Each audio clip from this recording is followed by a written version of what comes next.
Ok, esta es la lección del 22 de octubre del 2020 y vamos a continuar con el tema de AM. La clase pasada terminamos pues precisamente aquí en esta parte, donde hablábamos del proceso de lo que es la modulación en cuadratura, ¿verdad? Bueno, tal vez volverme un segundo aquí, que esos son... Ahí ya actualicé, corregí los errores de la presentación la vez pasada. Básicamente la modulación en cuadratura, solo para tomar ese punto de partida, pues consiste en tomar dos señales de información, en este caso M1, M2, y modularlas en DSBSC, ¿verdad? Doble banda lateral de portadora suprimida, una en coseno y otra en seno, siempre de la frecuencia portadora, exactamente la misma frecuencia. Y sumar las señales. Eso me da un traslape espectral, ¿verdad? O sea, donde yo hago eso, una señal queda aquí, digamos la que modulo con el coseno, ¿verdad?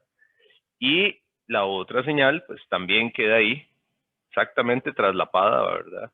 La que hago con el seno, ¿verdad? Entonces quedan traslapadas, sin embargo son señales en cuadratura. Al ser señales en cuadratura, digamos, a veces uno ve esos esquemitas fasoriales, a veces uno los ve así. De vez en cuando hay algunas representaciones que los modelan así, en la misma frecuencia, la que modulamos con el coseno y la que modulamos con el seno por acá, ¿verdad? Para que tengan esa cuadratura. A veces se ve así. A veces la representan así. Para que tengamos los 90 grados aquí de cuadratura. Eso es una Fe, representación usual. eso se podría hacer una analogía con la multiplexación, ¿no? Sí, es un tipo de multiplexación. Digamos, tenemos multiplexación por división de tiempo. Eso sería como una multiplexación en cuadratura, por así decirlo. Porque sí, usamos la misma frecuencia, pero en cuadratura, porque la multiplexación siempre se refiere a utilizar un mismo medio para transmitir diferentes cosas, ¿verdad? Entonces, a veces es un canal físico y le damos tiempo. Entonces ahí tenemos TDM, ¿verdad? El Time Division Multiplexing. O FDM, que es una frecuencia para cada uno, Frequency Division Multiplexing. Aquí solo tenemos dos señales en cuadratura, por lo menos en dos dimensiones, pero sí, es un tipo de multiplexación por cuadratura, podríamos decirlo. Sí, sí, el concepto está bien aplicado. Y este es el caso súper interesante que tenemos ahí, ¿verdad? Entonces tenemos M1 por el coseno sumado con M2 del seno. El detalle aquí es en la misma frecuencia, ¿verdad? Entonces, cuando hacemos eso, en la misma frecuencia, tenemos esas dos señales, que lo interesante es que con demoduladores síncronos, que habíamos dicho, el demodulador síncrono es multiplicar por exactamente la misma señal, ¿verdad? Entonces, usamos un demodulador síncrono. Síncrono se refiere a que necesitamos exactamente la misma señal que usamos para modular, ¿verdad? Pues están en sincronía esas dos. Y un filtro pasabajas. Tenemos algo súper interesante ahí, y es precisamente esto, ¿verdad? Que era lo que estaba, no voy a ir ahí paso a paso. Eso lo vimos la vez pasada, nada más quería llegar a ese punto. A ver, a veces esto se pone lento para pasar. Y llegamos a esto. Por ahí completé que me hacía falta una igualdad, que era la de seno por coseno y demás. Acá el detalle, digamos, es que las señales no interfieren, ¿verdad? Y esa es la característica notable de este método, ¿verdad? Que no obstante que tenemos dos señales que se superponen espectralmente, podemos recuperar cada señal sin la interferencia de la otra. Y esa es la parte más interesante, ¿verdad? Y esto es de uso, vamos a ver que esto se usa muchísimo en lo que se llaman sistemas OFDM, modulación OFDM, esto al puro final del curso lo vemos, donde esto quiere decir Orthogonal FDM, Frequency Division Multiplexing, ¿verdad? que es precisamente tener varios canales, FDM, ¿verdad? Eso es FDM, pero en cada uno adicionalmente tenemos modulación ahí con señales ortogonales. Y eso propicia un aprovechamiento del espectro muy amplio, muy amplio. Y es algo que está como muy de moda, por así decirlo, en muchos sistemas modernos. Se utiliza actualmente en telefonía, porque permite un aprovechamiento muy bueno del espectro. Bueno, hablaremos de eso en su momento. De momento, ustedes nada más pues es tener claro esto, y nuevamente uno escribe aquí las cosas, pero ustedes tienen que convencerse de este proceso, tienen que hacer las igualdades y todo para que vean de dónde sale. Es muy común que a nivel de evaluación evaluemos este tipo de cosas, que se les dan señales y que ustedes puedan extraer componentes a partir de ahí. Bien, ahora, algunas ideas de la generación de SBSC. Eso, el curso no está orientado a circuitos, está orientado a diagramas de bloques. Entonces, no les vamos a poner un circuito analógico ahí, ¿verdad? Y analíceme ahí en el diodo, en el transistor, de dónde sale la señal. Eso no lo hacemos. Sin embargo, sí es importante que tengan claro características, por lo menos algunas ideas de cómo se puede generar esto, porque a veces podemos generar modulaciones accidentales, sobre todo en esta parte de SBSC. Entonces, eso es algo interesante, chequear esto. Resulta que la generación física de señales no precisamente es igual a la generación matemática, ¿verdad? Nosotros estamos haciendo un diagrama conceptual. Para generar la señal usamos el mixer.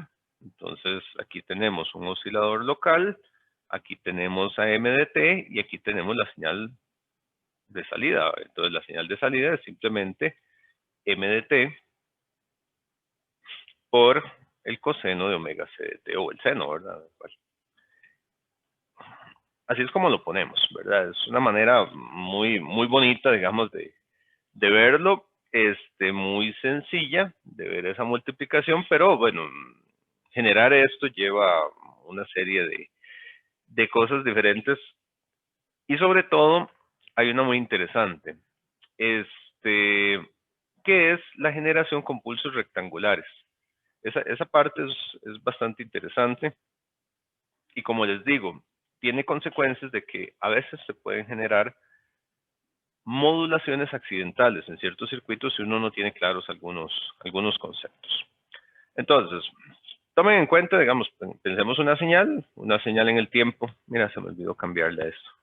Estas son señales del Stremler, estas son figuras del Stremler. El Stremler no dice MDT, dice FDT. Se me olvidó. He estado cambiándole algunas figuras ahí para que, digamos, que sea más coherente todo. No estar cambiando ahí, aunque eso no debería ser problema, pero eso se me fue en esta figura. Nada más me lo voy a anotar aquí para que vaya quedando más bonito. Entonces, en esta señal, digamos una señal de información cualquiera, ¿verdad? Señal en el tiempo, representación en frecuencia. Todo bien ahí, nada del otro mundo. Ahora, supongamos, ¿qué pasa si tenemos una serie de pulsos rectangulares? Ahorita vamos a la generación física. ¿Cuál es la transformada de un tren de pulsos rectangulares? Eso ustedes lo conocen, es la función SA, básicamente. La función SA es la que me describe la representación en frecuencia de una serie de pulsos rectangulares. Entonces, eso es conocido, digamos, cuando uno lo ve de forma un poquito más amplia y solo en magnitud, que generalmente lo que nos interesa es la magnitud, pues uno la ve así, ¿verdad? Uno ve así la función y el montón de pulsillos, es que ahí se aprecian menos, ¿verdad? Pero es algo así. Ustedes eso lo conocen. Donde la línea amarilla es la envolvente es la que me dicta la forma general de las funciones delta, pero es una señal con un montón de armónicos, al final de cuentas, ¿verdad? Tenemos una componente CD, que es amplia. ¿Por qué una componente CD? Porque el promedio de esto no es cero, ¿verdad? La señal esta tiene un promedio ahí. Ese promedio es el que se ve aquí. Luego tenemos una frecuencia fundamental, que es el punto de partida. En este caso la vamos a llamar FC. Y luego tenemos, bueno, F0, depende cómo voy a poner el F0. Y luego tenemos armónicos, 2F0, 3F0, 4F0. Ahí la figura está sin mucho rigor. 5F0, ¿verdad? Son armónicos, eso es lo que conocemos. Entonces tenemos un montón de funciones impulso unitario. ¿Y qué pasa si, y esta es la pregunta, qué pasa si yo convoluciono, o sea, multiplico en el tiempo? Aquí se le llamaba PDT a los pulsos rectangulares. T es el periodo, el ancho que van a tener los pulsitos. Bueno, no el ancho, el periodo propiamente. ¿Y qué pasa si yo multiplico f de t por p de t, verdad? Yo agarro f de t y multiplico por p de t. Entonces voy a tener una convolución en la frecuencia. O sea, en este caso f de omega convolucionado con Pn de omega también. ¿Qué pasa si yo hago esa convolución? Es como la convolución que hicimos la clase pasada, donde entonces agarramos f de omega, pues llevamos a menos infinito, lo vamos corriendo, y me va dejando una réplica espectral en cada uno de los pulsos. Me va a dejar una réplica aquí, me va a dejar una réplica acá, ponderada por el tamaño de la función impulso que tengamos ahí. Y me va a ir dejando un montón de réplicas ahí. ¿Ok? Eso es lo que vamos a tener. Entonces, en el tiempo es una multiplicación. ¿Qué pasa si yo multiplico esos dos? Tomo este y multiplico, ¿verdad? Lo más fácil es asumir que esto vale 1. Entonces, cuando yo multiplico ese 1, pues toma la forma de la señal. Entonces, vean que me queda una envolvente, que es la misma forma de f de t, pero recortada, por así decirlo, con los pulsitos, ¿verdad? Entonces, son estos pulsitos lo que me está quedando como señal realmente. Esa es la multiplicación en el tiempo, ¿verdad? Aquí voy a tener otro, aquí voy a tener otro. Ay, no, lo hice mal, perdón. Aquí voy a tener uno, aquí voy a tener otro. Por aquí viene otro, aquí hay otro. ¿Ok? Eso es es la señal que queda, digamos, de la multiplicación en el tiempo. ¿Y qué queda en frecuencia? En frecuencia, lo que tenemos es esto. En frecuencia, lo que vamos a tener son las réplicas. Y lo interesante de esto, entonces, es que si yo le aplico un bandpass filter, un filtro pasabanda, ¿qué pasa si yo le aplico este filtro así como está indicado acá? Es este filtro aquí. De manera que yo seleccione una réplica espectral de preferencia, digamos. No tiene que ser el primero. Podría ser la segunda, podría ser la tercera, podría ser la que yo quiera. Y eso me va a definir la frecuencia que yo quiero. Obviamente, entre más alta sea la réplica que yo escoja, más débil es su intensidad. Eso, bueno, ahí, perdón, me iba a ir para atrás más bien.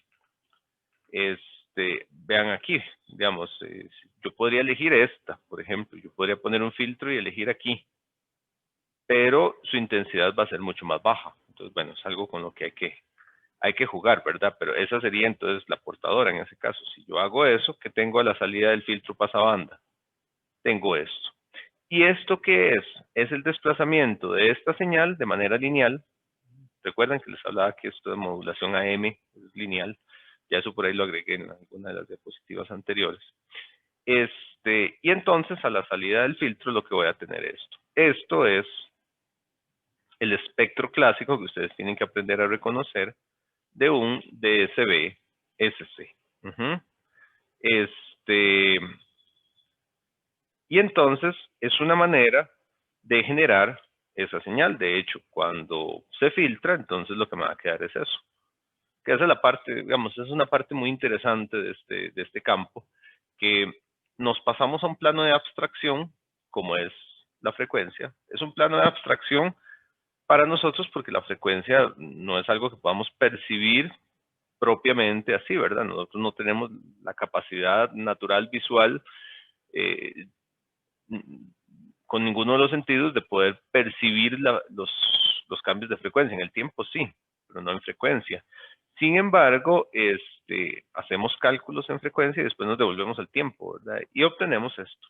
Y esto es igual una señal típica de SB-SC. SC porque vean que dice la señal aquí tiene negativo, ¿verdad? Y todo el asunto, entonces tenemos eso. Y es algo que tenemos ahí. Con solo multiplicar la señal con un tren de pulsos. Entonces, esa parte es súper interesante. Ahora, viendo eso, ahorita esto es un concepto matemático. ¿Cómo podríamos hacerlo en el mundo real? ¿Cómo podemos generar esa multiplicación de P de T por F de T? ¿Cómo podemos lograr eso que está ahí adecuadamente en el mundo real? Bueno, para lograr eso, vean que esta señal, la señal recortada, ¿qué es? Es esta señal, la señal de información, ¿verdad? FDT ahí o MDT, interrumpida cada cierto tanto. Eso es lo que está ahí. De hecho, vean que en buena teoría también funciona si yo tengo a FDT aquí, tengo mi señal FDT, que eso puede ser un micrófono, puede ser lo que sea, y yo le pongo un interruptor,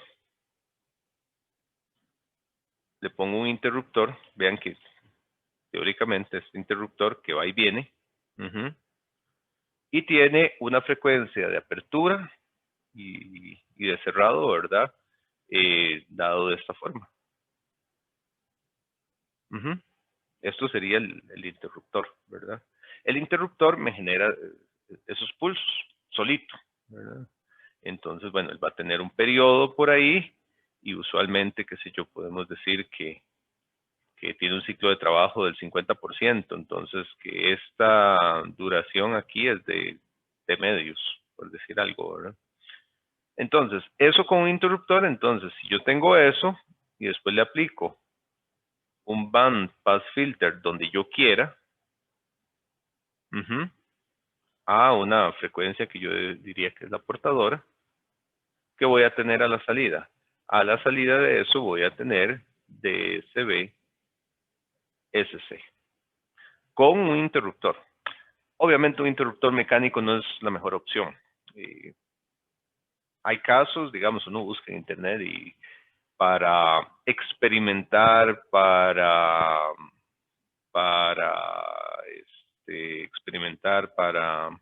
hacer demostraciones, uno puede usar un interruptor mecánico, es posible que haga eso, un interruptor que continuamente esté tomando muestras de la señal, después se le aplica un filtro y efectivamente podemos lograr esa modulación. Eso es demostrable, se puede hacer.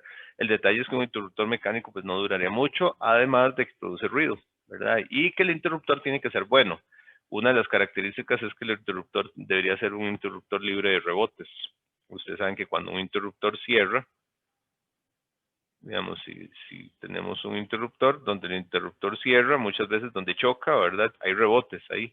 Y esos rebotes, si es un interruptor malo brinca, ¿verdad? Y eso no es muy bueno. Pero bueno, eso existe, digamos, se puede hacer con un contactor, se podría hacer con un montón de cosas.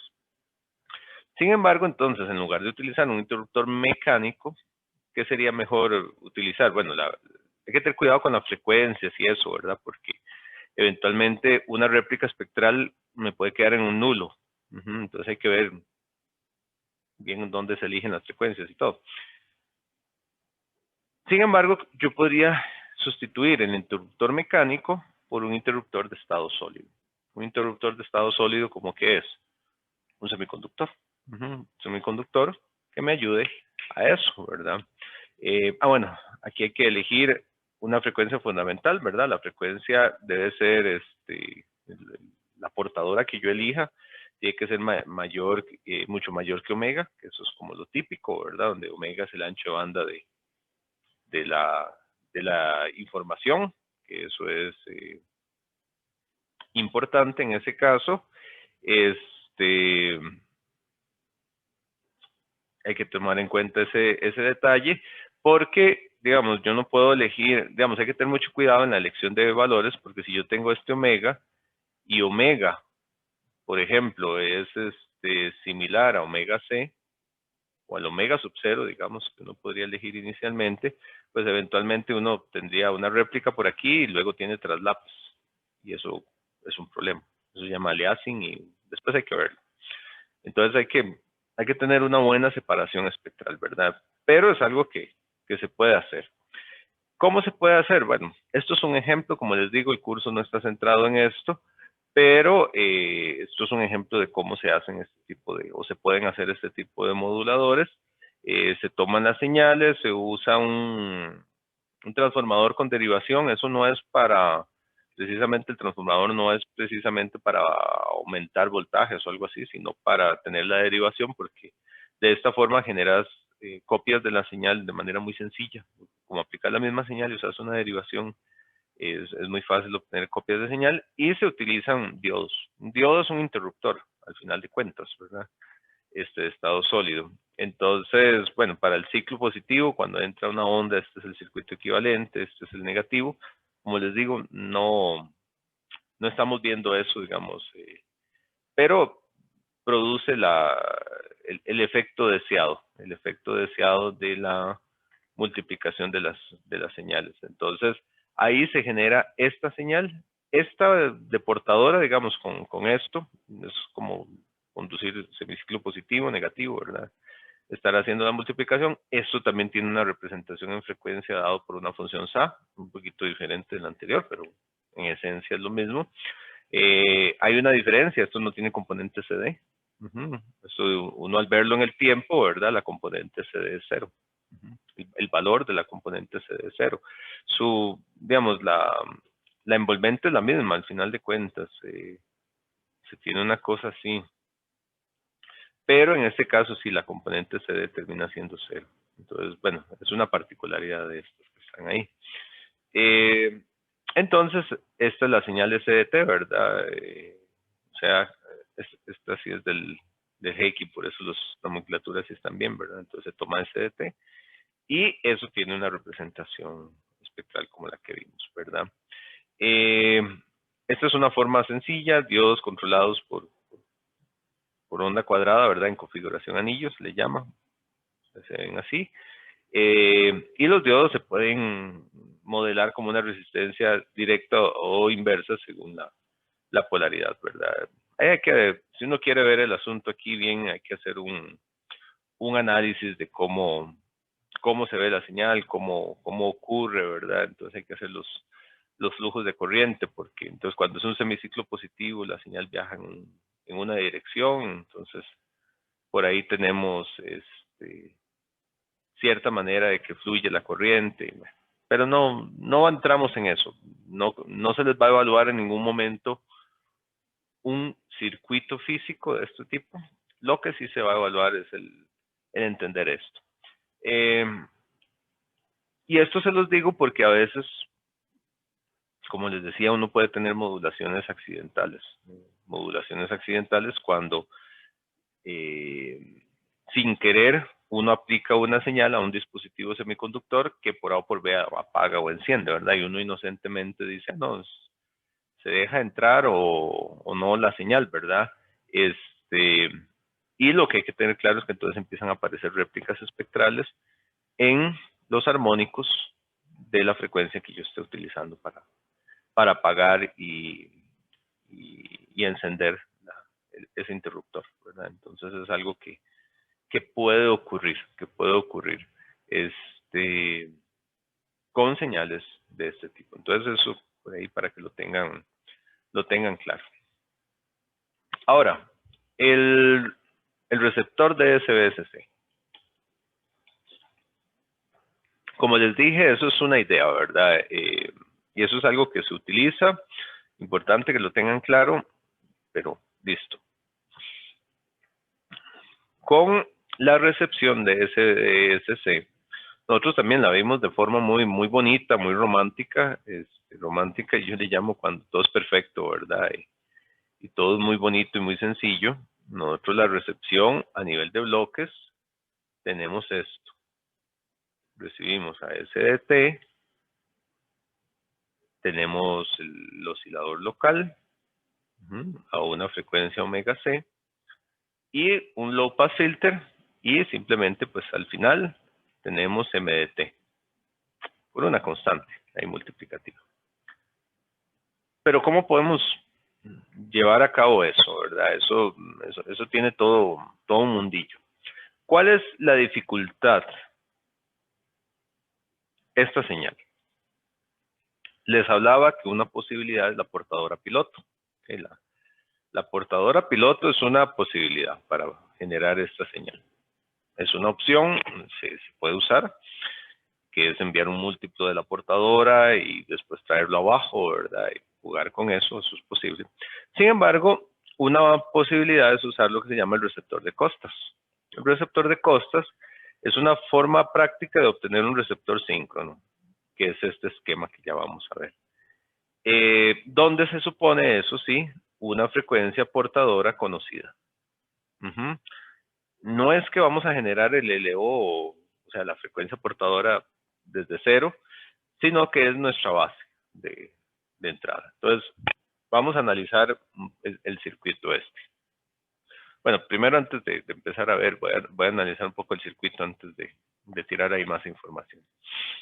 Vean que recibimos la señal de SC.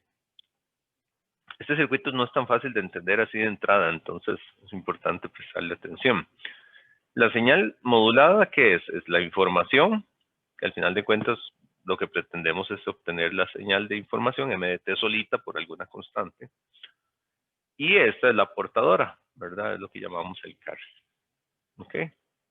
Pues vamos a analizar los componentes aquí. Primero los analizamos y después vemos la función. Un modulador de producto.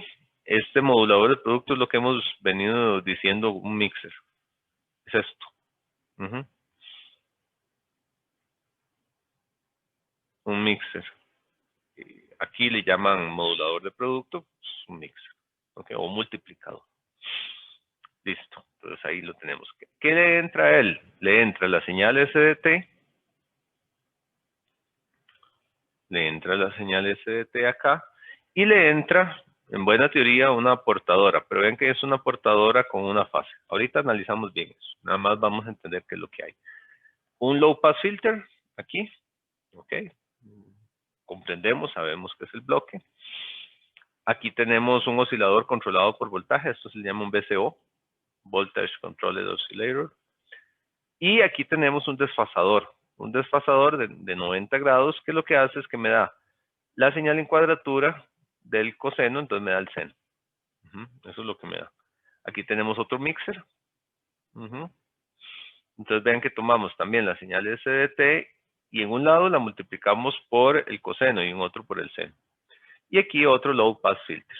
¿Ok?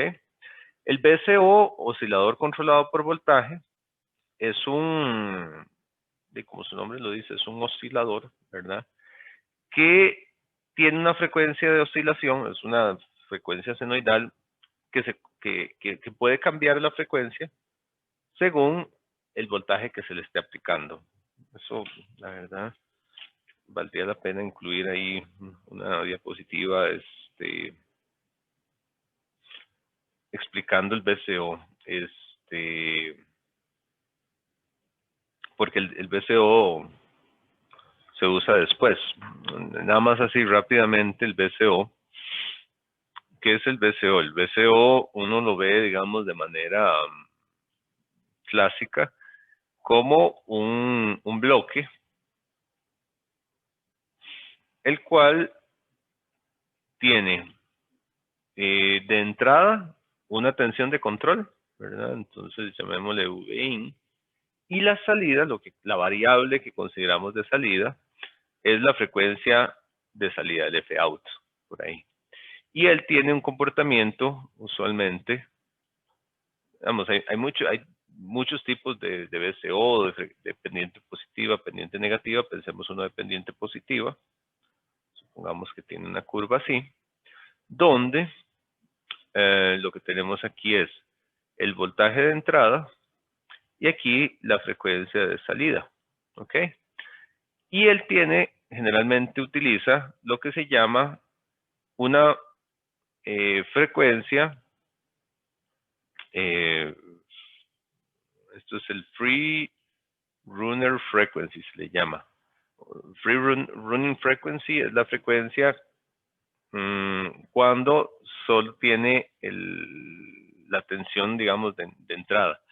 Entonces, él generalmente, internamente, tiene una tensión, a veces se le llama eso un voltaje de polarización. Se usa la palabra vías ahí para eso. ¿Y qué quiere decir eso? Que yo, si le aplico ese voltaje, él está en su frecuencia libre. A veces esto está, digamos, hay otros esquemas donde esto más bien se pone como así. Cambia el color. Se pone como así y entonces su voltaje de vías es el 0, ¿verdad? Entonces, cuando él está aquí, él tiene aquí su Free Running Frequency, frecuencia de corrimiento libre o de corrida libre, no sé. Y entonces, ¿qué tenemos ahí? Que cuando le aumentamos el voltaje, él aumenta la frecuencia. Y cuando bajamos el voltaje, él baja la frecuencia. Hay muchos tipos de VCO. Este es un tipo, digamos. Entonces, voltaje positivo que le aplico a la entrada, él sube la frecuencia. Entonces, la salida es una senoidal, pero con más o con menos frecuencia. ¿De qué depende eso? El voltaje que yo le aplique. Si no le aplico voltaje, simplemente pues queda en su frecuencia que él tiene. Y si no, pues él sube y él baja, ¿verdad? Usualmente a nivel de patillas tiene una patilla que me da el voltaje de la frecuencia específica, ¿verdad? Entonces yo le aplico un voltaje aquí y me lo ubica en un punto. Y cuando esto está en 0, él está en ese punto, ¿verdad? Y cuando le aplico más voltaje, me mueve el punto para un lado y para el otro. Eso es un VCO. Eso es un VCO. Y hay dependiente positiva, también hay dependiente negativa, ¿verdad? Que más bien entonces un voltaje positivo me baja la frecuencia y un voltaje negativo más bien me sube la frecuencia, ¿verdad? Frecuencia voltaje. Bueno, eso es un VCO. Un VCO es un bloque, es un poquito pues complejo, no, a nivel de circuitería no lo estamos viendo, pero sí es importante entender su funcionamiento, ¿verdad? Cómo funciona un VCO. Bueno, esa es como la estructura básica, espero que se entienda. Si tienen dudas, me dicen. Y eso es lo que utilizamos de VCO. Bueno, entonces nos devolvemos aquí. Tenemos aquí un VCO, ¿verdad? ¿Qué es lo importante aquí? Estos son de frecuencia, lo entendemos como dependiente positiva, que es el más común. Entonces, cuando le aplicamos un voltaje, él sube la frecuencia y cuando le bajamos el voltaje, él baja la frecuencia. Okay. De momento estamos entendiendo los bloques, nada más. Acá, por lo que ya conocemos, ya vimos la modulación cuadratura y todo el asunto, ¿verdad? Entonces vean que aquí le aplicamos SDT por el coseno, que es como la que yo modulé, y le aplicamos un low pass filter. Aquí el detalle es que este tiene un errorcillo de frecuencia, ¿verdad? O una diferencia de fase, perdón, no de frecuencia, de fase. Ven que tienen un phi respecto a este. Entonces, a la salida que tendríamos un medio de AC, constante multiplicativa por el cos de phi. Eso lo vimos cuando analizamos qué pasaría si teníamos un error, ¿verdad? De fase.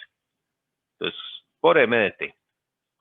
Si lo vemos del otro lado, tendríamos un medio AC y si se hace la parte matemática, los invito a hacerlo nuevamente, hay que convencerse de estas cosas, tenemos sen de phi, ¿verdad? Y eso lo enviamos a lo que se llama un discriminador de fase. ¿Qué es el discriminador de fase? El discriminador de fase es un bloque que lo que hace es que cuando yo tengo una diferencia de fase, digamos, entre estos, me da un voltaje, me va a dar un voltaje. Ya casi entramos a él. Ya entendemos casi todo, nos falta aclarar un poquito el discriminador de fase, pero vamos avanzando ahora sí en la comprensión de la imagen. Entonces, si el VCO, y vamos a suponer para entenderlo en un caso ideal, está en fase con la señal recibida, o sea, entendemos que si el BCO me da un coseno que está totalmente en fase con esta señal, entendamos esto que está aquí,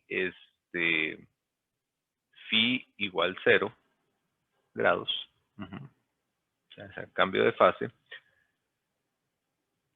La señal recibida, la señal de la salida Q es 0. Ven que este es Q. Este es el canal I en fase y este es el canal Q. Si phi es 0, voy a anotarle ahí a esa diapositiva que phi es igual a 0 grados. Si phi es 0, ¿qué vamos a tener? Sen de 0 es 0, ¿verdad? Entonces, en este caso, haríamos que esto sea 0. Y cos de 0 es 1. Entonces, aquí lo que tendría es un medio de AC por M de T. Todo bien, ¿verdad? Si eso pasa, entonces la salida Q es 0. Y si en el momento en que phi sea diferente de 0, para arriba o para abajo, aparece una señal en el canal Q. ¿Por qué? Porque dicen de algo diferente de 0 ya empieza a tomar un valor. ¿Ok? Entonces, lo que notamos acá es que esta señal, la señal Q, la presencia de ella depende, o la existencia de ella, de que sea un valor diferente de 0, depende de que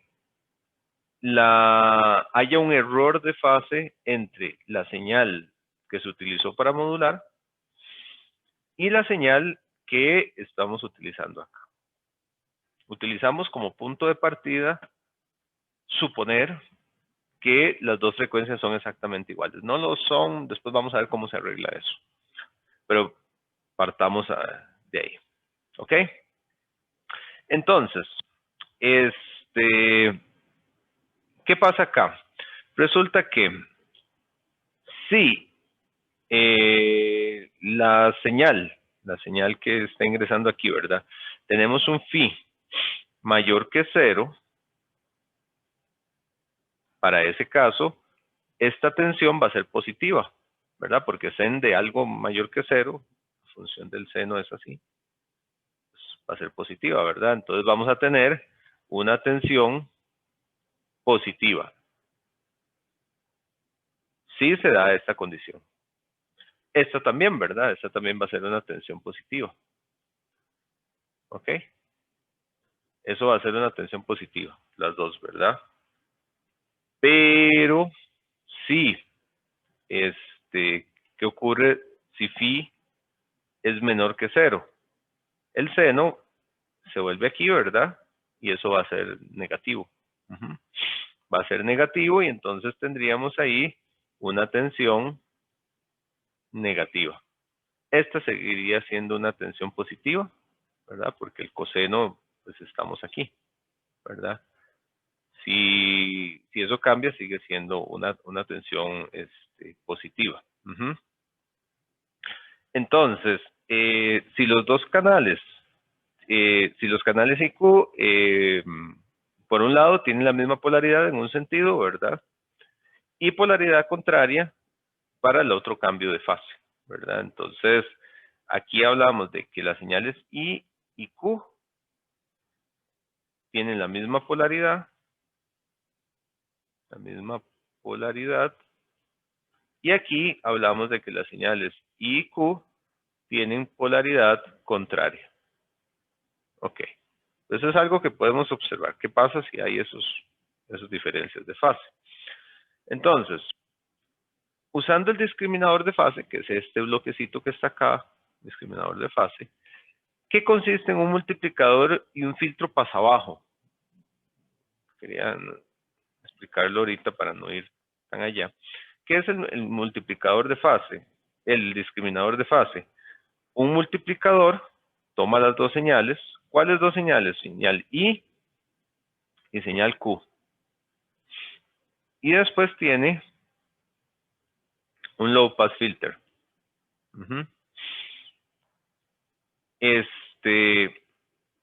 Tenemos eso que está ahí. El low pass filter es para eliminar cualquier componente residual que ande por ahí, ¿verdad? Pero que me va a dar como multiplicador. Como multiplicador, ¿qué es lo que me da? Dijimos que si la diferencia de fase es positiva, las dos tienen el mismo signo, ¿verdad? Entonces, positivo por positivo, ¿verdad? Si es más por más, a la salida voy a tener más. Pero si dijimos que cuando la diferencia de fase es negativa, vamos a tener más aquí, pero Q va a ser negativo, menos. Más por menos me va a dar menos. Entonces, notamos algo muy claro. Cuando la diferencia de fase es positiva, esto me da a la salida un voltaje positivo. Y cuando la diferencia de fase es negativa, esto me da un voltaje negativo, ¿verdad? Esto es para phi mayor que 0 y aquí para phi menor que 0. ¿Ok? Entonces, cuando la señal el local empieza a adelantar la señal modulada, tenemos un voltaje positivo que se va a inyectar al VCO. Ya vimos para qué sirve el VCO, ¿verdad? Entonces, y esta es la magia, por así decirlo, de este circuitillo. Estamos analizando esos cambios de fase, controlados principalmente por esta señal Q. Si la señal Q es 0, no pasa nada, ¿verdad? La multiplicación de I por 0, aquí, me da 0 y esto no me da ningún voltaje. Estoy en la free running frequency, ¿verdad? La frecuencia está de corrimiento libre. Pero cuando empiezan a haber diferencias de fase entre la señal recibida y la señal generada localmente, le empezamos a inyectar tensiones al VCO. Y ya vimos qué pasa con eso. Tensión positiva le va a aumentar la frecuencia al VCO. Tensión negativa le va a bajar la frecuencia al VCO. Estas diferencias de fase phi no se dan solo únicamente porque la fase cambie como tal. O sea, si la frecuencia de esta señal cambia, esa diferencia de frecuencia se empieza a percibir como una diferencia de fase, ¿verdad? Porque yo tengo dos señales y de repente vienen iguales, pero de repente una empezó a aumentar la frecuencia, por lo que fuera, errores, pequeñas variaciones ahí, y lo primero que uno va a notar ahí es que venían aquí en fase y de repente, oh, mira, están en desfase. Entonces, cuando se da eso, el circuito reacciona para inyectar tensión al VCO de manera que aumente o baje la frecuencia. De forma que en este circuito, que es un circuito realimentado, la señal de aquí alcance a la señal original. ¿Cuál es el punto de estabilidad de este circuito? El punto de estabilidad de este circuito es cuando Q es 0. Cuando Q es 0, ¿qué significa? Que se movió, se varió la frecuencia del VCO de forma tal que la señal generada localmente tenga la misma frecuencia y la misma fase de la señal de entrada. Y esa es una manera de estar generando una señal local que esté sincronizada a esta señal, a la señal de entrada. Se dice que el VCO sigue a la señal de entrada con todas sus imperfecciones. O sea, si la señal de entrada que yo generé tuvo una imperfección ahí y luego siguió normal, digamos, el circuito reacciona para seguir a la señal de entrada. Y normalmente, ¿qué vamos a tener a la salida? Vamos a tener esto, el circuito reacciona inmediatamente, se van a dar pequeños cambios de fase, o sea, este coseno a veces empieza a bajar, ¿verdad? Porque a veces no es, la diferencia de fase no es 0, pero es poquitito, ¿verdad? Porque el circuito varía inmediatamente. Y logramos tener la señal demodulada ahí. Esto es lo que hace el receptor costas. Es muy similar a lo que hace un PLL, eso lo tenemos que analizar más adelante. Es sumamente similar, pero vean que es un circuito realimentado que busca la estabilidad cuando la señal Q sea cero. Apenas Q deja de ser cero, el circuito reacciona para mover la tensión y que esta señal se vuelva cero, de manera que siempre esté siguiendo. Vean que es al final de cuentas como un circuito de control lo que tenemos acá. Y esa es una forma de tener un receptor de síncrono, receptor síncrono. Profe, entonces con este receptor o demodulador no se aprovecha esa multiplexación, o sea, solamente se obtiene una de las dos señales. Ah, no, sí se puede, sí se puede. Para la otra parte se necesita otro igual. Digamos, con esto obtenemos aquí la señal que llamamos en fase, ¿verdad? La señal I. ¿Cómo haríamos si tuviéramos la otra señal? O sea, si tuviéramos también otra señal de información, digamos, aquí tenemos M1, MI le puse, M1 por CDT, ¿verdad? ¿Qué pasaría si tuviéramos M2 bueno, voy a corregirlo, que por pereza no lo escribí, por coseno de omega CDT? ¿Qué pasaría si tuviéramos un M2 por coseno de omega CDT? Para demodular un M2 de coseno de omega CDT, necesito otro circuito igual, grande, complejo, pero que el BCO no esté tratando de seguir al coseno, sino que a quien debe estar tratando de seguir, ay no, aquí me equivoqué, perdón. A quien debe estar tratando de seguir es al seno, ¿verdad? Entonces, si tengo M1 coseno omega CDT, el BCO debe estar tratando de seguir al coseno. Si tuviese M2 seno de omega CDT, la salida del BCO debería tratar de ser seno, que está ahí. Y vamos a tener algo muy, muy similar. Recuerden que la diferencia entre seno y coseno es donde yo pongo una referencia, básicamente. Pero necesito un circuito exactamente igual, con la diferencia de cuál señal está tratando de seguir. Eso, la diferencia es en el corrimiento de fase que yo aplico aquí. Yo controlo el BCO, entonces digamos, sería como aplicar el mismo circuito, pero de repente el corrimiento de fase es de 90 grados hacia arriba y el BCO va inyectado directamente a la señal seno. Pero entonces sí se puede, pero necesito otro bloque como este.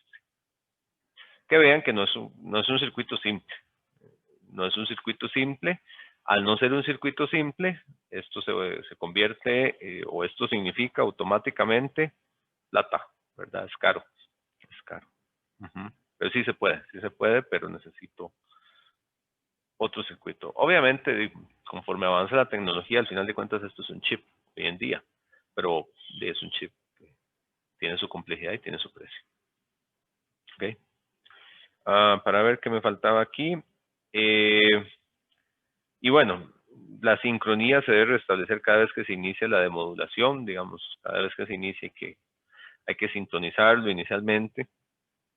Hay muchas cosillas ahí, digamos, un BCO no reacciona a cualquier frecuencia, se supone que deben estar más o menos a la misma frecuencia, ¿verdad?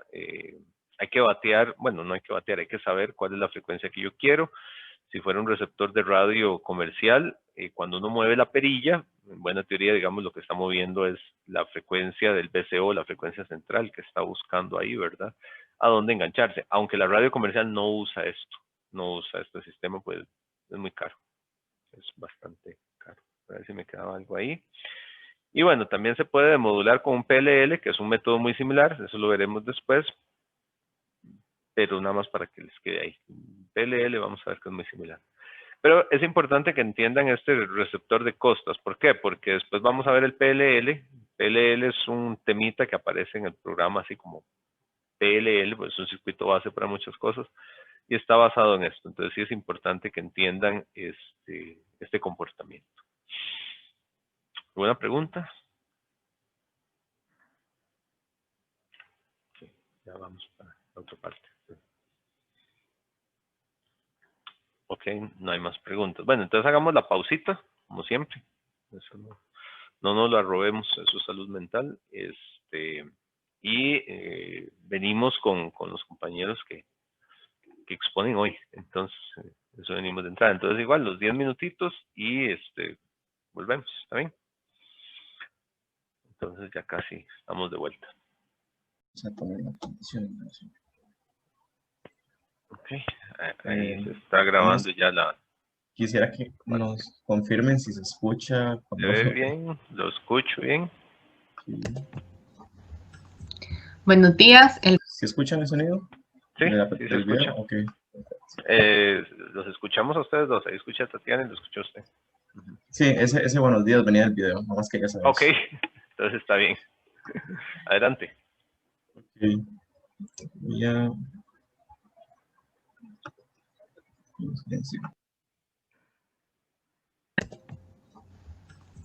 Buenos días. El día de hoy mi compañero Marcelo y yo les hablaremos acerca de la distorsión lineal. Para comenzar, repasaremos dos conceptos. El primero es el de la distorsión. Se dice que la distorsión en un sistema electrónico se refiere a la alteración de la forma de una señal en su paso por uno o un conjunto de elementos. Del concepto anterior se deriva la distorsión lineal, que dice que es un cambio no uniforme en la amplitud y o la fase sin agregar nuevas componentes de frecuencia a la señal. Para entender mejor este concepto, se presenta por medio de 3 ejemplos cómo las señales se ven distorsionadas al ser pasadas por un filtro paso bajo. La primera señal a utilizar es una función senoidal. Se puede ver su dominio en el tiempo y su dominio en la frecuencia, la cual son dos deltas que se encuentran a una frecuencia de aproximadamente 4000 Hz. La segunda señal es una señal cuadrada. En este caso, su dominio en la frecuencia se representa por medio de la función SA. Y por último, tenemos una función triangular. Su dominio en la frecuencia es muy similar al de la función cuadrada, pero en este caso tiene menos componentes que la anterior. Para el filtro utilizar se utilizó la siguiente función de transferencia. En nuestro caso elegimos una frecuencia de corte de 4000 Hz, obteniendo la siguiente ecuación. Aquí se puede ver el bode del filtro utilizado en magnitud y fase. Como se dijo anteriormente, la frecuencia seleccionada es de 4000 Hz. Para este ejemplo, se tienen dos zonas a utilizar, una llamada distorsión de fase y otra llamada distorsión de magnitud. Esto debido a que se decidieron filtrar las señales en estas dos zonas que se presentan aquí, con el fin de obtener distintos resultados acerca de cómo se da una distorsión en caso de que la magnitud se encuentre lineal, pero la fase varíe, que es en un rango de 10 a 1000 Hz, y en el caso contrario, que es cuando la fase se encuentra relativamente lineal, pero su magnitud varía en un rango de los 2000 a 3500 Hz. Ahora veremos cómo afecta pasar esas señales por el filtro para dos ejemplos y una misma señal. Primeramente pasaremos una señal de 500 Hz por el filtro y después una señal de 3 kHz por el filtro para ver el efecto de la distorsión de fase y la distorsión de magnitud sobre una señal de una forma característica. Primeramente tenemos el ejemplo de una señal senoidal, la cual, como se puede apreciar, a una frecuencia de 500 Hz no presenta gran complicación ni gran distorsión a través del filtro. Para una señal de 3 kHz, la distorsión es mayor, ahí podemos ver un desfase mayor y se dice que la señal tiene una una componente o una variación en la magnitud mayor para esta frecuencia. Ahora vemos cómo se comporta la señal en la frecuencia y como se puede apreciar, que es una característica principal de la distorsión lineal, es que no aporta más componentes en frecuencia. Como podemos ver antes, que es la gráfica de arriba, y después de pasar la señal por el filtro, se conservan las mismas componentes de frecuencia. Como es un filtro paso bajos, las componentes de mayor frecuencia se eliminan, pero las que quedan de la misma forma que antes, no se agregan más componentes, que es lo que le da la característica de linealidad a este tipo de distorsión. Lo mismo sucede para una señal cuadrada. Aplicamos dos señales cuadradas, una a 500 Hz y otra a 3 kHz. Como se puede ver en la señal de 500 Hz, se presenta una distorsión mayor que con respecto a la señal senoidal. Esto se puede explicar porque la señal cuadrada tiene más componentes de frecuencia. Al pasarle un filtro paso bajos, se eliminan las componentes de alta frecuencia, por lo tanto la señal se ve distorsionada. Y la componente de 3 kHz se ve mucho más distorsionada. Esa señal se ve afectada tanto por la distorsión de fase como por la distorsión de magnitud, en mayor manera por la distorsión de magnitud. Por último, bueno, ahora vamos a ver la señal cuadrada en la fase. Me disculpan ahí. Aquí se puede apreciar cómo el filtro elimina las componentes de frecuencia altas sin agregar más componentes en baja frecuencia. Esto demostrando otra vez la linealidad de la distorsión. Por último, ahora sí, se tiene una señal triangular que se hace pasar por el filtro. En este caso, la distorsión 500 Hz, la distorsión de fase, es pequeña. Sin embargo, existente, se puede ver que no tiene la misma amplitud una señal que la otra. Pero la distorsión de magnitud a 3 kHz es bastante amplia. Vemos que la señal de salida se ve muy atenuada con respecto a la señal de entrada y tiene un desfase importante. Conclusiones. La distorsión de magnitud tiene un efecto más dañino sobre la señal en comparación con la distorsión de fase. Esto es para el filtro que estamos utilizando. Los filtros varían y depende del filtro que se utilice, se tienen bandas de distorsión de fase y bandas de distorsión de magnitud. Depende de la linealidad de uno o el otro componente que podemos apreciar en el diagrama de Bode. Para este caso en específico, la distorsión de magnitud tiene más efecto. Los filtros tienen zonas restringidas donde se produce distorsión lineal. Eso depende de la forma del filtro diseñado, lo que dije anteriormente, depende del filtro que se está utilizando. Se tiene uno u otro tipo de distorsión. Las zonas donde se tiene otra forma que no sea, donde no haya una linealidad de una de las componentes de magnitud o de fase, esas zonas tienen comportamientos no lineales, por lo tanto, agregan componentes de frecuencia y no estarían dentro del tema de estudio de hoy, que es la distorsión lineal. Las señales que se ven más afectadas son las que tienen muchos componentes de frecuencia. Eso lo pudimos apreciar en la sección de la señal cuadrada, que se ve afectada a bajas frecuencias y altas frecuencias, aun cuando la sección de baja frecuencia pasaba perfectamente por el filtro, igual se vio modificada. Eso es algo muy importante. Y con eso concluiríamos nuestra presentación. Muchísimas gracias y que tengan muy buen día.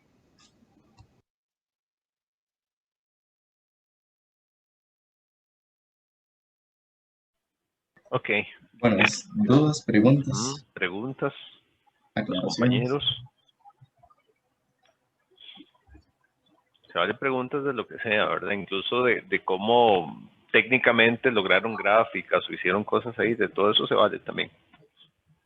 Yo tengo una consulta, es que no me quedó claro un resultado que creo que era en un filtro que se le aplicó a un seno. No sé si Ajá. pueden ahí tal vez proyectarlo porque no. Dame un toque y busco la presentación porque ese era un video. Voy a Ujú, buscar la claro, presentación. claro. Un seno, dame un toque. Sí, están están los espectros, pero no entendí cuál fue la diferencia entre las dos gráficas. Mostraban dos gráficas después de un filtro, si no me equivoco. Sí. Esta, asumo que decís vos, esta. Ajá, esa. Ok, sí.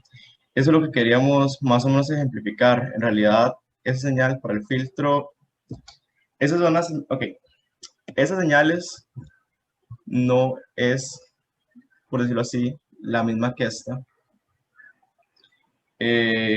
puesto que los filtrados fueron un poco diferentes. Lo que queríamos ejemplificar con estos espectros es que no se agregan señales en frecuencia.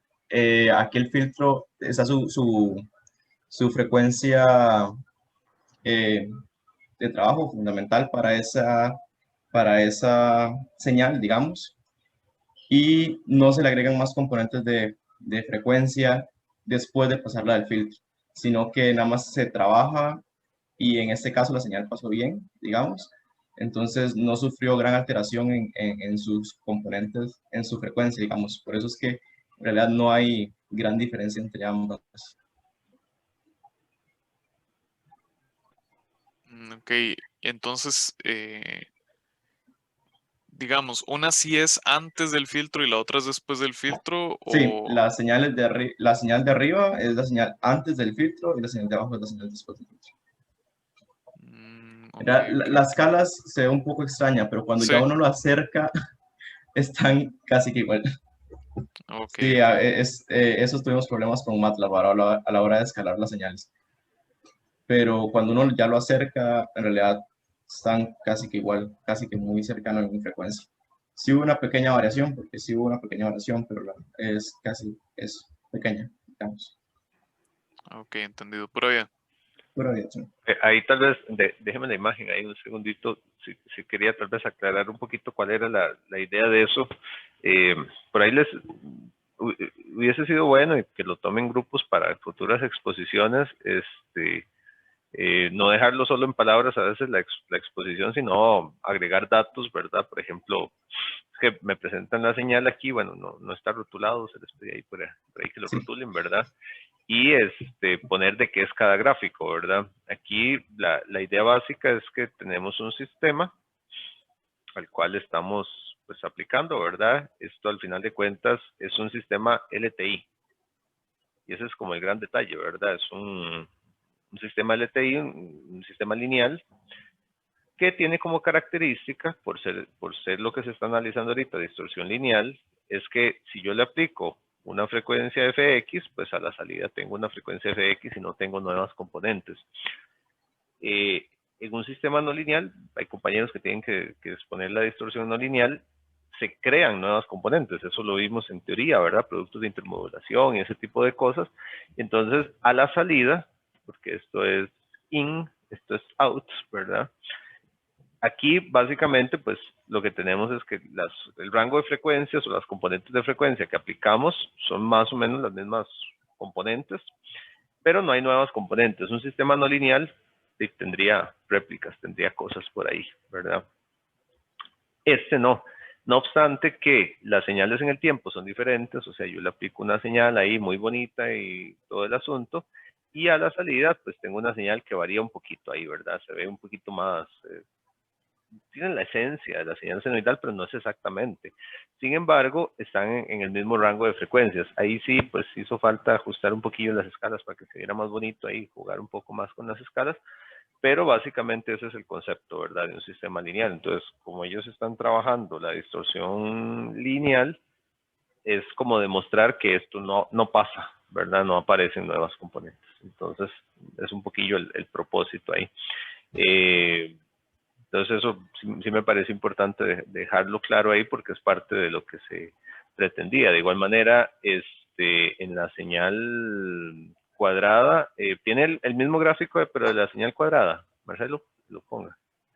Ven Está. acá, Como es un filtro, pues el filtro eliminó componentes, ¿verdad? Eliminó todo esto, pero no agregó nuevas componentes, ¿verdad? Esta está original y esta aparece ahí.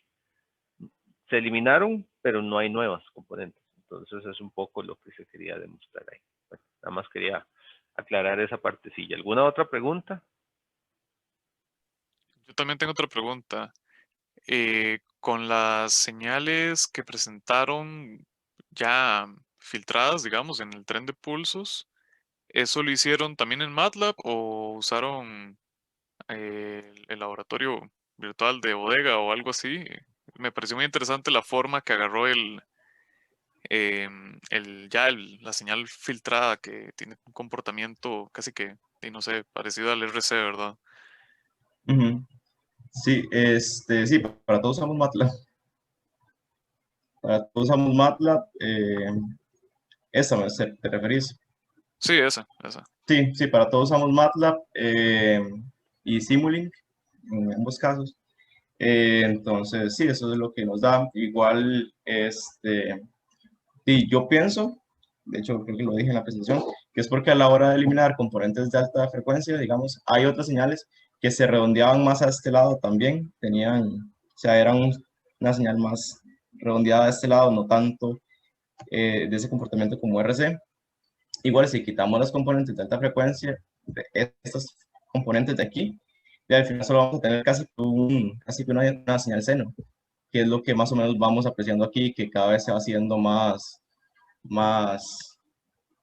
parecido a un seno que a una señal cuadrada. Pero sí, sí, para todos usamos MATLAB. Ok, genial, pura vida.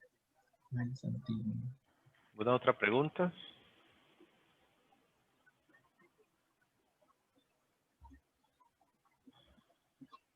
Ok, yo tengo un par de preguntillas. ¿Existe el filtro que no distorsiona? Tendría que ser muy ideal y que no cambie, digamos, por ejemplo, pues no, o sea, ¿Un filtro real? ¿Se constructivamente, puede construir un no, filtro real que no distorsione? no, o sea, mi perspectiva no, pero tendría que mantenerse constante eso, voy a hacer uso de esta, ajá. Tendría que mantenerse o constante en magnitud o constante en la frecuencia, en todo el espectro, y eso sabemos que no sucede. Una de las dos. Una de las dos tiene que mantenerse constante, y O sea, si con solo mantener una de las dos, ya el filtro no va a distorsionar nada, sin importar la otra. pues no, porque puede presentar ambas distorsiones. Entonces, por ejemplo, digamos, mi respuesta es no, o sea, constructivamente, físicamente no. Sí, no se puede, ¿verdad? Eso es importante. O sea, necesitaría más bien, no es un O, es un I. Debería tener magnitud constante y fase lineal, ¿verdad? Para que no haya distorsión. Entonces, no existe, ¿verdad? Del todo no existe. Y la otra preguntilla, que sirve como para discusión general o aprovechamiento general. ¿Ustedes qué creen? Para disminuir la distorsión, obviamente, pues uno tiene que usar las herramientas más adecuadas, ¿verdad? En este caso, las señales más adecuadas para tener resultados óptimos. Desde ese punto de vista, ¿qué piensan desde el punto de vista de la distorsión? En este caso lineal, porque fue la que ustedes analizaron. ¿Qué tan bueno o malo? ¿Cuáles son las ventajas, desventajas de tener un pulso cuadrado o utilizar pulsos cuadrados para la transmisión? Eso me ayuda a tener más o menos distorsión, el usar señales cuadradas. Según lo que apreciamos, en realidad afecta, puesto que, o sea, las señales que más se vieron afectadas en todo ese proceso de experimentación fueron las señales cuadradas. Entonces, porque sí, o sea, si vemos de ahí, como usted explicaba en alguna de las clases, básicamente muchos sistemas tienen comportamientos o pasobandas o pasobajos. O sea, si usted transmite algo, las componentes de alta frecuencia tienden a perderse y todo. Entonces, o sea, va a haber mucha afectación en la señal en algún punto. Entonces, para mí sí afecta bastante el enviar señales con pulsos cuadrados. Entonces, ¿cuál sería la recomendación? ¿Qué señal sería óptima para disminuir la distorsión? Si nos basamos en nuestros datos, perdón, muchas anotaciones, las señales senoidales fueron las que menos distorsión tuvieron. En altas frecuencias sí hay cambios, pero más que todo en la fase, digamos, como la señal. Pero en realidad conservaron muy bien su forma y sus características, digamos. No tanto con las señales cuadradas, que sí variaron bastante. Sí, ahí solo quería hacer esa observación. La señal cuadrada es lo peor. Son las más fáciles de generar, pues son fáciles de generar. O sea, es apagar y encender, señal cuadrada. Pero es la señal que siempre se va a distorsionar más. Entonces, para sistemas de baja velocidad, está bien, no nos compliquemos mucho, tenemos señales cuadradas, es un transistor, apagar y encender. Para sistemas de alta velocidad ya se piensan en otras opciones que afecten menos, entonces por ahí se habla de muchas veces pulsos gaussianos, o pulsos de coseno levantado, ¿verdad? El raised cosine, que es que es un tipo de forma ahí, pero siempre redondeaditas. En alta frecuencia ya uno no ve pulsos cuadrados. Digamos, si hay mucho estudio, mucho paper y mucha cosa, de mejor enviar señales suavecitas, ¿verdad? Señales suaves que tengan menos componentes de frecuencia porque se van a distorsionar menos. Entonces, nada más quería hacer ahí esa observación, ¿verdad? Que es importante. Ok, bueno, de mi parte es todo. Una ¿Sí? pregunta. Adelante. Ahora que hablas de eso, entonces que la señal cuadrada provoca mucha distorsión, entonces eso cómo se trata en lo que es el mundo digital, eso no afecta mucho, entonces es lo que estás diciendo de mejor impulsos gaussianos y así. Bueno, no es que la señal cuadrada provoca mucha distorsión, es que se distorsiona más. Es un jueguillo de palabras, ahí nada más ser cuidadoso, ¿verdad? O sea, esa señal se distorsiona más. La distorsión viene por el sistema, ya no lo provoca, sino que se distorsiona más. Y sí, en el mundo digital eso es parte de los problemas, ¿verdad? Y no en todos los casos se tiene oportunidad de tener generadores de pulsos, porque muchos sistemas entonces se alimentan con unos y ceros y hay modulitos especializados en generar señales que tengan la menor cantidad de componentes de frecuencia para que se vean, para que experimenten menos distorsión. Y como les digo, hay sistemas que trabajan así y uno los ve en alta frecuencia, son casi que los pulsos son senoidales, ¿verdad? Entonces hay mucho trabajo en eliminar bordes y ese tipo de cosas para tener integridad de señales. Y sí, en el mundo digital todo eso es parte de los problemas que se enfrentan en los sistemas, ¿verdad? Y no hay solución única. Es un trade-off ahí de miles de variables, de parámetros. Se juega con unos, con otros y a veces se experimenta con uno y funcionó bien aquí, pero a veces hay que cambiarlo y sí, no hay recetas fijas ahí. Hay muchísimo todavía que definir y aprender.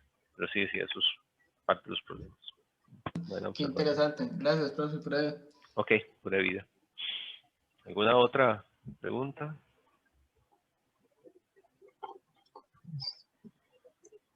Bien, bueno, parece que estamos. Entonces, muchas gracias. Gracias a ustedes. Tatiana. Gracias, Entonces, profe. Yo, bueno. perdón que no contesté preguntas, pero es que otra vez mi Zoom no me dejaba hablar hasta ahorita. Esto me pasa muy seguido. Sí, va a tener que hacerle un reclamo a Zoom formal.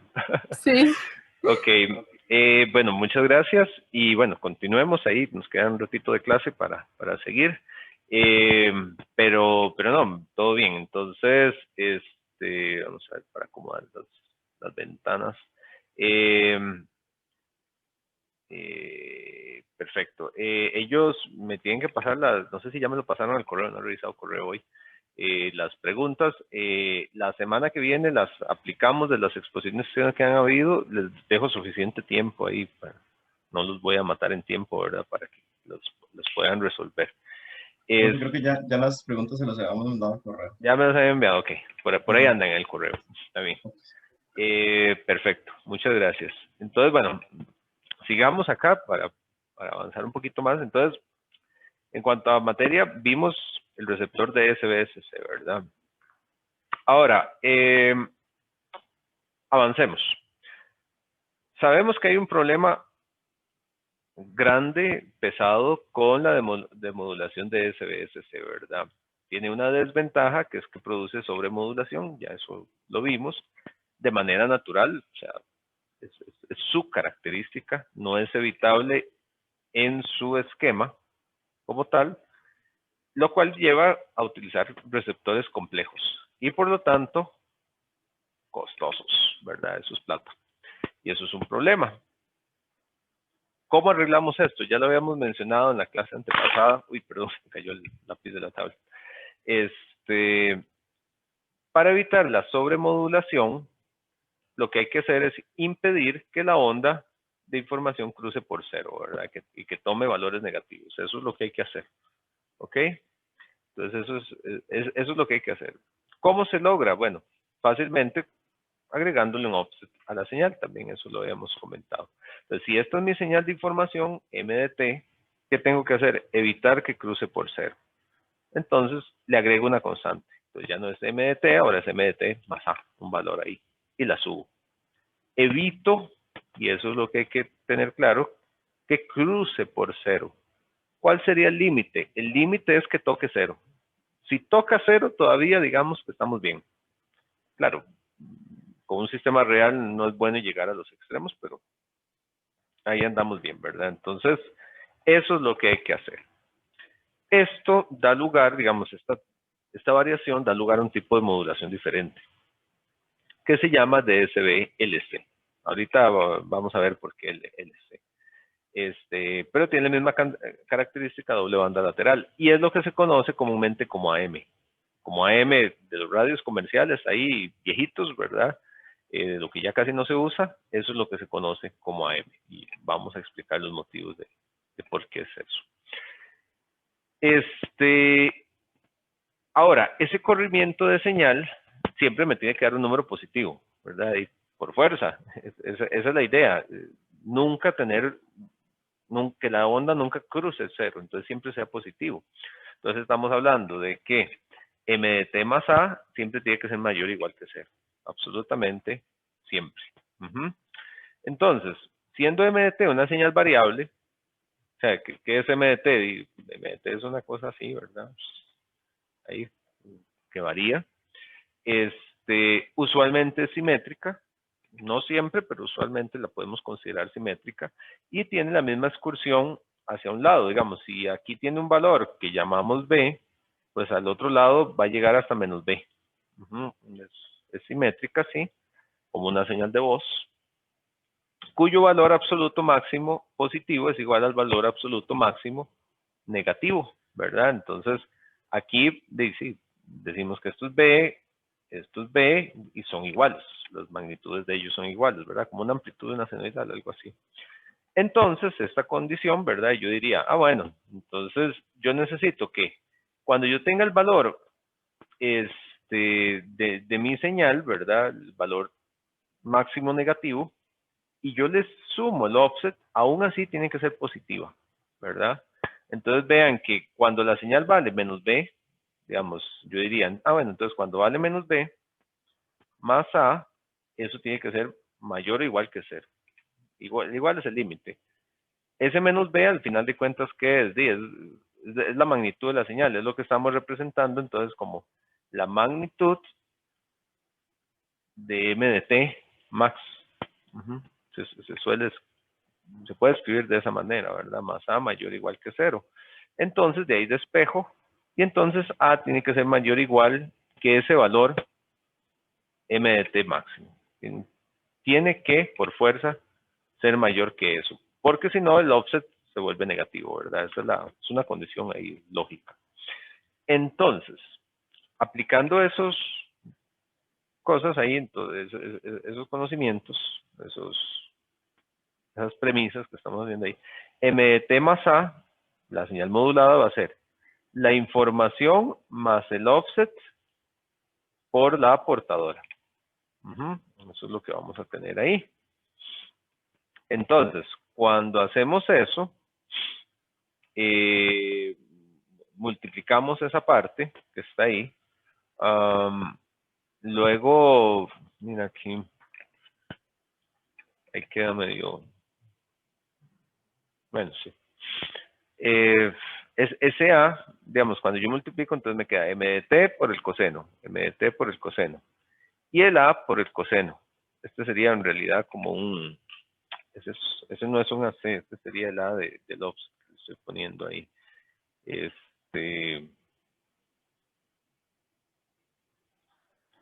Voy a darle formalismo ahí, sería el A, lo que está ahí, ¿verdad? Y entonces aquí notamos algo interesante. ¿Qué es lo que notamos en este caso? Que esto que está acá, esta parte, ¿qué es? M de T por coseno. Esto es un DSBSC con un AC igual a 1, ¿verdad? Pero en esencia, digamos, es una constante, es lo mismo. ¿Y esto qué es aquí? Al final de cuentas, la portadora, el carrier, que hemos visto, ¿verdad? Es simplemente la magnitud por la portadora, 2πfc. Y esa es una parte, digamos, interesante. Entonces, se ve que la modulación de SBLC consiste en sumar la portadora a la modulación de SBSC. Esto es DSBSC más portadora. Lo cual hace evidente por qué se llama gran portadora. ¿Por qué gran portadora? Porque la portadora la sumo. Y se va a hacer explícita incluso en frecuencia. Y ese es el motivo de por qué se llama así. Doble banda lateral va a estar de acá. Y lo que hago es que le sumo, le superpongo algo, ¿verdad? Yo puedo ver fácilmente que en Fourier, yo ya sé que cuando modulo esta onda, voy a tener la onda modulada, DSB, ¿verdad? Ahí. Y de esta portadora, ¿cuál es la transformada de esto? Es un coseno. Ahí va a estar.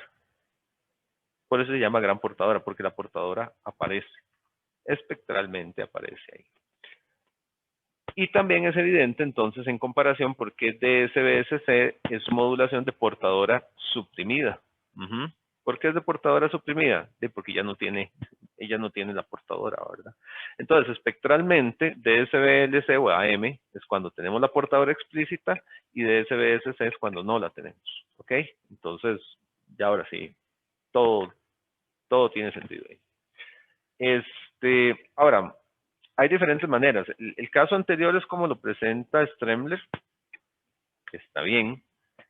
La otra forma de analizar ese offset es considerando que la señal se multiplica por una constante. Esta es la forma en que lo presenta Hyking. Los dos caminos llevan a lo mismo. Es bueno a veces leer de un lado y del otro para entender bien. Entonces, para controlar el tamaño, ganancia o atenuación y se le suma 1. Más fácil verlo con la ecuación sencilla. Hacerlo así. Digamos, entonces, lo que tenemos es, en lugar de decir, vean que son dos enfoques de lo mismo, y yo tengo una señal así, ¿verdad? Que hace así, entonces mejor lo que se dice, o este enfoque, es decir, bueno, le voy a sumar 1 a la señal. Entonces venga la señal y le sumo 1. Entonces le hago un offset de 1. Si la señal está muy grande, entonces Ka lo que hace es que me la disminuye para que no se haga 0, ¿verdad? Entonces, al final de cuentas, la idea es tener una señal así, pero yo lo que le sumé fue un offset de 1. Ahí.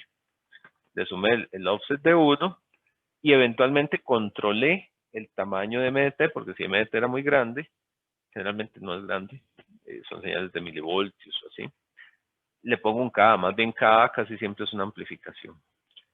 Y es una manera diferente de llegar a exactamente lo mismo, ¿verdad? Entonces le pongo un offset y le pongo un valor de K que nuevamente, como máximo, la suma de esos dos me tiene que dar 0, ¿verdad? Como máximo. Entonces, esa suma tiene que ser mayor o igual que 0. Volvemos al mismo caso. Por eso son dos enfoques de llegar exactamente a lo mismo. En este caso acá se le llama sensitividad de amplitud, porque me maneja esa amplitud, ¿verdad? Es una amplificación que yo le doy a la señal. Digo amplificación porque, por ejemplo, un micrófono siempre da señales en milivoltios, son señales muy pequeñitas. Entonces, K casi siempre es una ganancia que amplifica. Entonces, lo que se hace es que se tiene un caso, ¿verdad? Donde se maneja eso. Si uno maneja un caso donde modula con un K, digamos, bueno, aquí tal vez hace falta incluso ponerle un poco más acá. Entonces, ¿qué tengo yo? Que K, y volvemos a lo mismo, ¿verdad? K por MDT max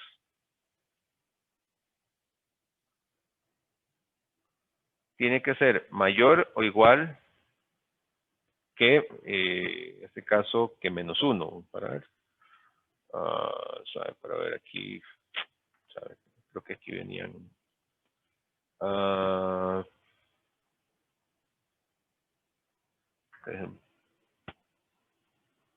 ver, aquí venía con la señal. Si yo tengo 1 más K MDT AC coseno, ¿verdad? Que es como lo que manejaríamos ahí. Ya vuelvo sobre las gráficas acá. Ahí me falló como el orden de presentarlo. Si yo tengo 1 más K MDT, ¿verdad? Entonces yo tengo eso multiplicado por la portadora. Entonces aquí lo que hice fue sumarle 1 y ponerle K. Entonces, cuando distribuyo, tengo por 1, tengo 1 por la portadora, ¿verdad? Entonces esto es el carrier. Luego, tengo K, MDT por AC, ¿verdad? Entonces aquí lo que tengo es un DSB, SC. K es una constante, no me altera el que sea el tipo de modulación, ¿verdad? No me va a alterar nada ahí. Entonces, nótese cómo K hace que la onda modulada, que la onda sea modulada o sobremodulada. ¿Qué hablamos de modulada? Modulada es el hecho de que no haya sobremodulación, ¿verdad? Y la sobremodulada es más bien cuando yo tengo sobremodulación. Entonces, ese es el papel de K, que hay que entenderlo muy bien. Hay que entenderlo muy bien en ese caso de qué es lo que se trata. Bueno, el requisito de la portadora es el mismo requisito. Y entonces, cuando, en el caso de que Ka por MDT sea mayor que 1, ¿qué es lo que va a pasar? Y aquí es donde hay que entender bien esto. Digamos, el producto Ka por MDT, este de acá, para el caso donde la señal es el mínimo, ¿verdad? Viene la señal acá, entonces, el caso crítico, ¿cuál es? Este de aquí, ¿verdad? Entonces, por aquí viene el 1. Y acá, ¿qué es lo que yo tengo? Tengo la Ka por el valor, la magnitud máxima, como consideramos la señal simétrica, ¿verdad? De MDT max.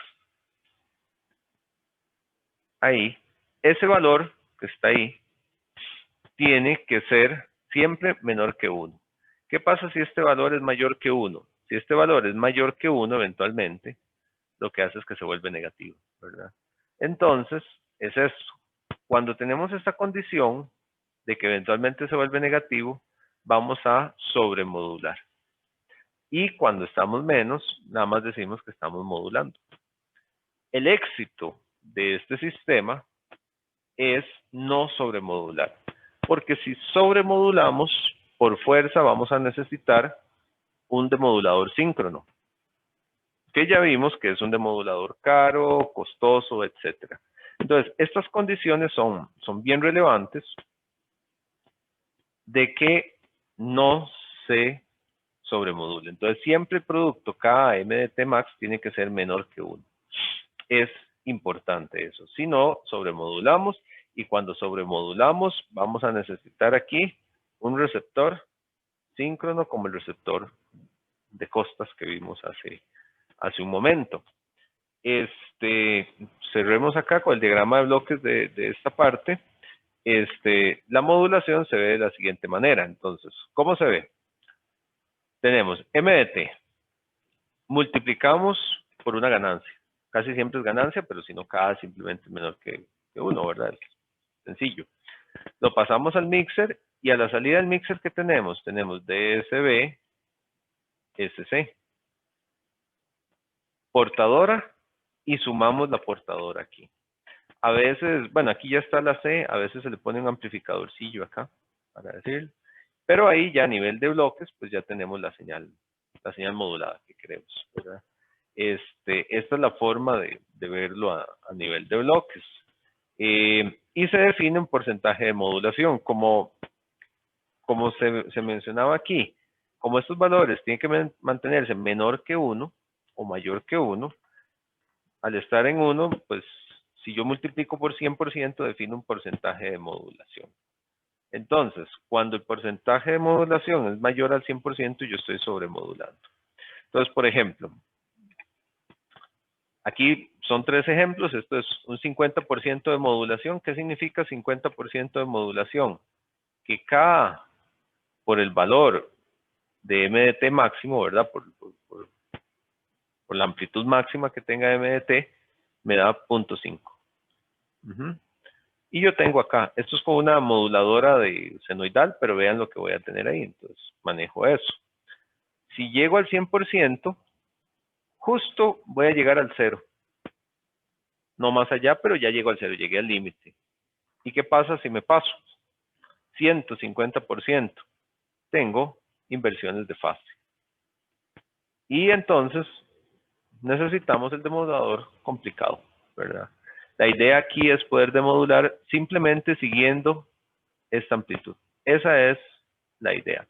Y vamos a ver la próxima clase cómo esto se puede demodular de manera súper sencilla. Creo que eso era lo que teníamos ahí. Ok. Bueno, después vamos a ver frecuencia y demás, pero ya se nos fue el tiempo. Entonces, acá lo importante es que les quede claro esa diferencia entre DSB, LC, ¿verdad? Y SC, que es que al agregar una portadora, tiene este efecto de que podemos subir la señal y vamos a poder hacer una demodulación más sencilla, que es el objetivo final que tenemos acá. ¿Alguna pregunta?